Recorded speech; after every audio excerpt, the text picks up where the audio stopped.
जय हिंद। आज के इस वीडियो में हम आपको बताएंगे कि गुणसूत्र क्या होता है, गुणसूत्र के कितने प्रकार होते हैं, डीएनए आरएनए क्या होते हैं और डीएनए के अंदर में भी क्या पाया जाता है, जीन क्या होते हैं। ठीक है, इसको हम स्टार्ट करते हैं। देखिए, ये जैसे एक कोशिका है, कोशिका को हम अगर अधिक जूम करें, बहुत अधिक माइक्रोस्कोप की सहायता से जूम कर दें, तो इसके अंदर न्यूक्लियस में बाल जैसी यानी हेयर लाइक एक संरचना पाई जाती है। उस संरचना को हम क्रोमोसोम यानी गुणसूत्र कहते हैं।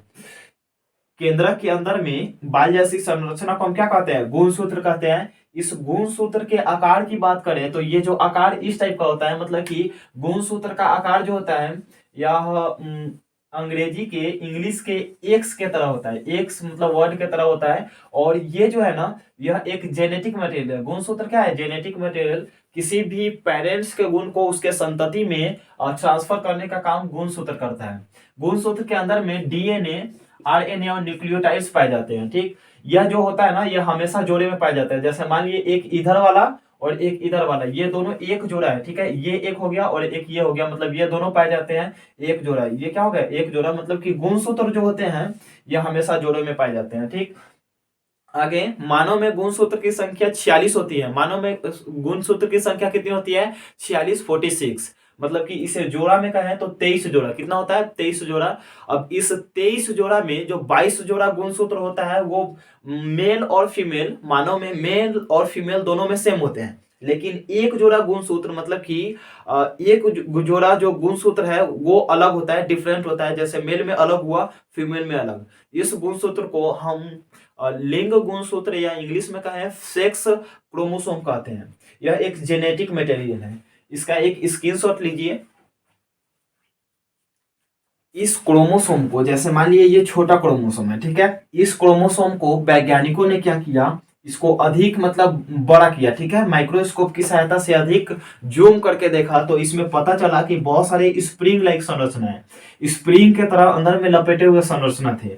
इसको इसको खोलने के लिए वैज्ञानिकों ने क्या किया, ये जैसे मान लिए ये पहले पैक था, ये पैक संरचना को फाड़ कर, मतलब कि इसको कर सकते हैं फाड़ कर, ये वाला जो कवर है, ये वाला जो मतलब एक कोर है, इस कोर को और ये वाले कोर को, ठीक है, ये वाले कोर को निकाला तो पता चला कि इसके अंदर में इस टाइप की संरचना बन रही है। और ये जो संरचना है ना, इस संरचना को वैज्ञानिकों ने डीएनए नाम दिया। डी डीएनए, इस संरचना को वैज्ञानिकों ने क्या बोला? डीएनए। ठीक है, डीएनए का पूरा नाम होता है deoxy ribose nucleic acid. DNA का पूरा नाम क्या होता है? Deoxy ribose nucleic acid. ठीक है, मतलब कि इसके अंदर में जो न्यूक्लिक एसिड थे ना, न्यूक्लिक एसिड भी दो प्रकार में, दो भाग में बट गए, एक डीएनए और एक और था आरएनए, जो अभी बताएंगे। ठीक है, डीएनए की संरचना ये बन गई। और डीएनए का एक कुछ क्रियात्मक खंड, मतलब कि एक बहुत ही छोटा खंड जो था, इस छोटे से खंड को हम क्या बोलते थे? जीन। इस छोटे से खंड को वैज्ञानिकों ने जीन कहा। ठीक है, अब इस जीन का खोज किया था जोहानसन ने, अभी बताएंगे, सबको बताएंगे। ठीक है, इसमें जो डीएनए में जो थे ना, ये जीन था। और जीन के अंदर में भी बहुत सारे मतलब कि छोटे छोटे पार्टिकल्स कह सकते हैं। अब इस पार्टिकल को वैज्ञानिकों ने न्यूक्लियोटाइड्स नाम दिया। क्या नाम दिया? न्यूक्लियोटाइड्स। अब न्यूक्लियोटाइड्स की जो संख्या जीन के अंदर थी वो थी 10। 10 न्यूक्लियोटाइड्स पाए जाते थे। कितने न्यूक्लियोटाइड्स? 10 न्यूक्लियोटाइड्स पाए जाते थे।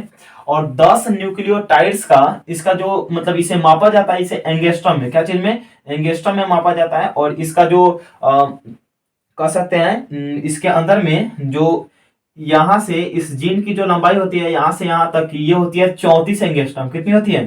34, 34 एंगस्ट्रम। ठीक है, लेकिन अगर हम एक न्यूक्लियोटाइड्स और ये दूसरा न्यूक्लियोटाइड्स, इस दोनों के बीच की दूरी को देखें तो ये होता है 3.4 एंगस्ट्रम। ठीक, इसको देख लिए। आगे देखते हैं, ये पूरे जितने भी ये सब जीन थे, इस सब में क्या थे? सब में बहुत सारे न्यूक्लियोटाइड्स पाए जाते थे। ठीक, अब इस संरचना को वैज्ञानिकों ने क्या का नाम दिया? डीएनए। क्या नाम दिया? डीएनए। अब डीएनए तो देख लिए, ठीक है, इसके अंदर में न्यूक्लियोटाइड्स भी था। न्यूक्लियोटाइड्स भी था ना, वो बहुत सारे प्रकार के थे। ठीक है, न्यूक्लियोटाइड्स में जैसे हम इसको एक जूम करके यहाँ पे लेते हैं। ठीक है, यहाँ पे इसको हम ले लेते हैं। जैसे मान लिए ये वाली संरचना को हम, इस संरचना को यहाँ पे जूम कर दिए हैं तो इसके अंदर में कितने न्यूक्लियोटाइड्स पाए जाते थे? 10।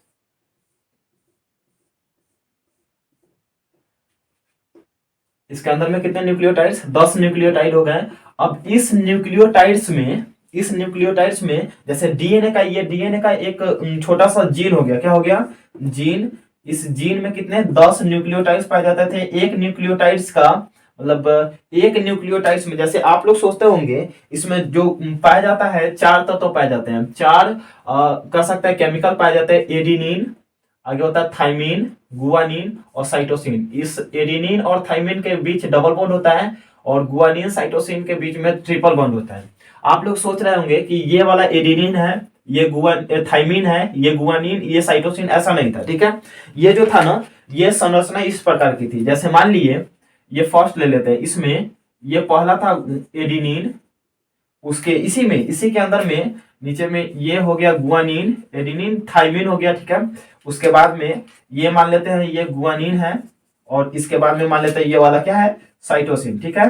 तो इस प्रकार से सभी में बनते थे। इसमें भी adenine, guanine, adenine, thymine, guanine, cytosine, इसमें भी एडिनिन, थाइमिन, गुआनिन, साइटोसिन, मतलब सभी में 4-4 तत्व पाए जाते थे, ठीक है। और ये जो तत्व होते थे ना, ये मतलब कि किसी भी पेरेंट्स के गुण को यहाँ से मतलब इस डीएनए की क्रियात्मक खंड, मतलब कि न्यूक्लियोटाइड्स जो होता था ना, न्यूक्लियोटाइड्स गुण को लेकर दूसरे किसी संतति में डालते थे, ठीक है।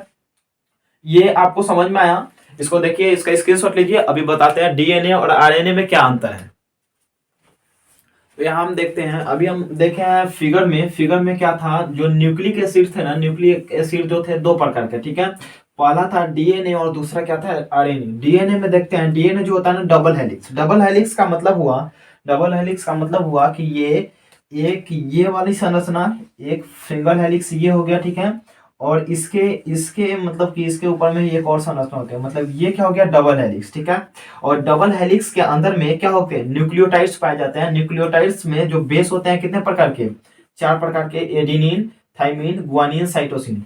एडिनिन, थाइमिन, गुआनिन और साइटोसिन कितने प्रकार के बेस होते हैं, 4 प्रकार के, जिसमें एडिनिन और थाइमिन के बीच में डबल बॉन्ड होता है और गुआनिन और साइटोसिन के बीच में ट्रिपल बॉन्ड, ठीक है। एडिनिन, थाइमिन के बीच में डबल बॉन्ड, गुआनिन, साइटोसिन के बीच में ट्रिपल बॉन्ड।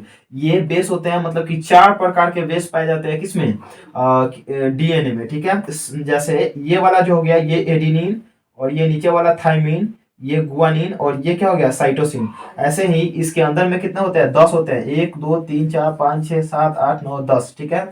और 10 जो होते हैं ना, इस पूरी संरचना को हम जीन कहते हैं। इस पूरी संरचना को क्या कहते हैं, जीन।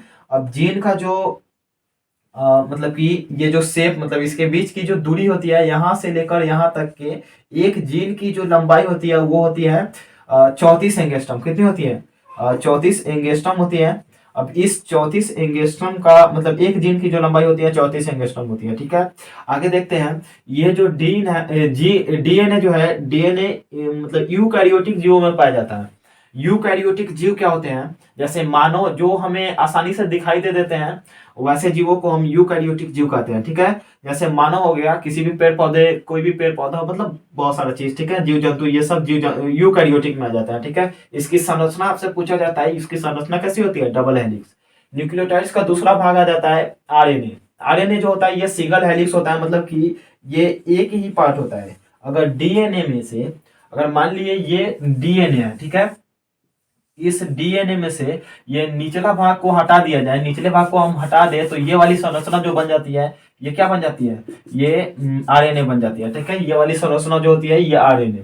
आरएनए का पूरा नाम होता है राइबोस न्यूक्लिक एसिड। ये सिंगल हेलिक्स होता है। ये प्रोकैरियोटिक जीवों में, मतलब जो हमें आसानी से दिखाई नहीं देते हैं, जीवाणु, विषाणु, जीवाणु आ गए, जीवाणु, विषाणु, विषाणु वगैरह किसमें आ जाते हैं, ये प्रोकैरियोटिक जीवों में आ जाते हैं, ठीक है।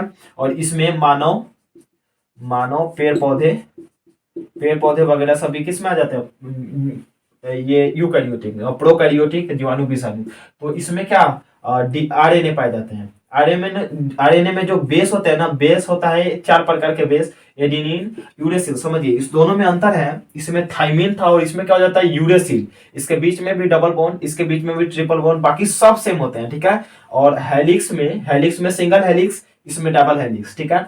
और इसमें थाइमिन के जगह पे यूरेसिल और इसमें थायमिन के जगह पे थायमिन नहीं रहते हैं, ठीक है। यूरेसिल के जगह पे इसमें थायमिन आ जाते हैं, ठीक। अब इसमें भी सेम वैसे ही होता है, एडेनिन, यूरेसिल और गुआनिन, साइटोसिन, ठीक है। इसमें हम इसको देख लेते हैं, जैसे डीएनए की जो खोज किए थे वो खोज जो किए थे उनका नाम था जोहानसन। खोज करने वाले को क्या कहते हैं? खोज करने वाले जो थे वो जोहानसन थे, ठीक है। जोहानसन वैज्ञानिक का नाम है।